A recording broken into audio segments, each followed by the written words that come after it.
Glenn Hobbs was initiated into a satanic coven as a child by his grandfather and continued participating for many years. I recently asked Glenn about his involvement and the importance of Halloween to the occultist. Well, my involvement in satanic worship was, I was involved in it as a child. Of course, I was a generational Satanist, what they call a generational Satanist, and what that means is that my family was involved in it and their family before them.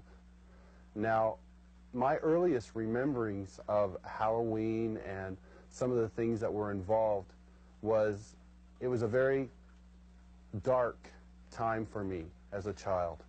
It was something that I didn't enjoy. Glenn, could you tell us about your involvement in any rituals at Halloween as a child? There was another little girl that was involved in the occult with me, and her name was Becky.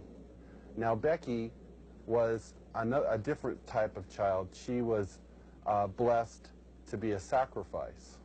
I was being blessed to be a high priest, where she was being blessed and born into the coven there to be a sacrifice. Now, we were in a ritual where we were married together. It was a marriage to the beast, and me and the little girl were married together, and there was a lot of sexual abuse that took place and a lot of blood that was spilt over us, joining us together. When do Halloween rituals actually begin, and what is the ultimate purpose of Halloween? Well, the ritual that I remember the most clearly began about the end of September. Me and the little girl, the one I mentioned named Becky, the abuse was very concentrated at that time. We were taken into several rooms where our clothing was removed. We spent the next couple of weeks in a kind of a shack where a lot of rituals went on, where a lot of animals were killed. They summoned Lucifer and his spirit to come and possess me, and so that I would be blessed to take over the position of the high priest at a certain point in time. Now, Halloween night, they had again put me and the little girl in the back of this van, and we again drove off, which seemed like for a long time. We were drugged once again, and we finally came to this stop. They took the little girl out and they left me in the van. I could hear a lot of commotion that was going on outside. People that were screaming and yelling, and this low murmuring and moaning noise that was going on, like some kind of a low chanting noise that was going on. So I knew in my mind there was some type of a ritual going on, because I'd heard that many times before. You know, it was real common to see people fall on the ground and convulse and go into convulsions during rituals and stuff with the demonic presence that were around. And finally, a woman came to the back of the van and she said, "It's time to go." And she brought me out of the van, and I could see that there was just a lot of people around. Some were dressed in dark brownish kind of robes with hoods over them. They took me up and they led me up to this stone altar. And I remember I saw the little girl, and she was on the altar. Now, at first, you know, I just wondered what was going on, because you never knew. I mean, they used the altar for a lot of different things. They could have just been sacrificing an animal over, could have been a sexual abuse from the high priest onto her. You know, it was a hard thing to know for sure. Well, they ushered me up to the altar, and I could see that they had bound her feet. They had her feet spread apart, her legs, and they had bound them to the ends of the altar, and they had taken her arms, which were laying out this way, and roped them to the altar, which had little kind of like hooks, which they could bind the ropes around. And she was really white. I remember seeing her, and she was just real pale and real white. And I noticed that they had slit the bottoms of her feet and her wrists, and they were taking the blood that was running out of those areas and putting them into chalices and passing those cups around to different people who were partaking of her blood.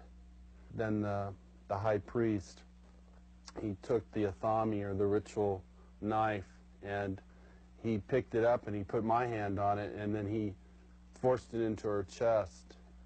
So when I think back on Halloween, you know, over that period of time that happened, you know, that was the climax event, Halloween night, where they killed that innocent little girl.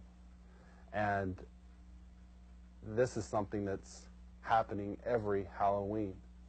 That's not just an isolated event. I mean, there are children all over the world who are losing their lives during Halloween night, and yet we, as a society, we go out and celebrate it, and we go door to door and we ask for candy, and it's a big celebration to us. And I think it's quite ironic how one group of people are thinking it's fun and another group of people are taking human life, and yet they don't, you know, there seems to be this wall and nobody wants to face the facts of what's really going on. Glenn, you've now been a Christian for some time. What is your reaction when you see Halloween celebrated by people? Whenever Halloween time starts coming around, at the 1st of October, you go into the stores, you see the costumes, you see the mother with her little girl putting the witch's hat on her, and the little boy getting excited about getting the devil mask, and you see the candy, you see the Halloween pumpkins, you see people decorating their houses with skeletons and all these symbols of death. You know, it only serves to bring back horrifying memories to me. Memories of death, memories of children being so abused, so ripped of everything, their character, all in the name of Satan. If a person could really stop the next time they go into that store and realize that there are children who are going to lose their life because people are taking this a step further. There are people out there who don't just celebrate Halloween with trick-or-treat candy. This is a religious holiday to them. This is something that is holy and sacred, and they are taking innocent human life. I can't say, go ahead and have Halloween fun. It doesn't matter if you're participating in Halloween, even if you're not a Satanist, you know, if it's just for fun. No, because these Satanists are using this as a smokescreen. Glenn, you said that Halloween is a religion of Satan. What do you think when you see churches and Christians celebrating Halloween? It makes me sick that the Church of Jesus Christ would take on this horrible demonic thing that is happening in our world. Christians should be the ones who are standing up against this. Christians should be the ones who are saying these terrible things are happening and we want to stand against this. Churches should not be having these Halloween parties at all. They should be coming together as brothers and sisters in Christ, binding together and coming against these dark forces, praying for these children that God will spare their lives, that somehow God will intervene and save these children. Whether the public chooses to believe in the frightening growth of Satanism or not, the fact is that a highly organized network of Satanists are operating in America and Europe today. They seem to be respectable members of society and are integrated into all professions and walks of life.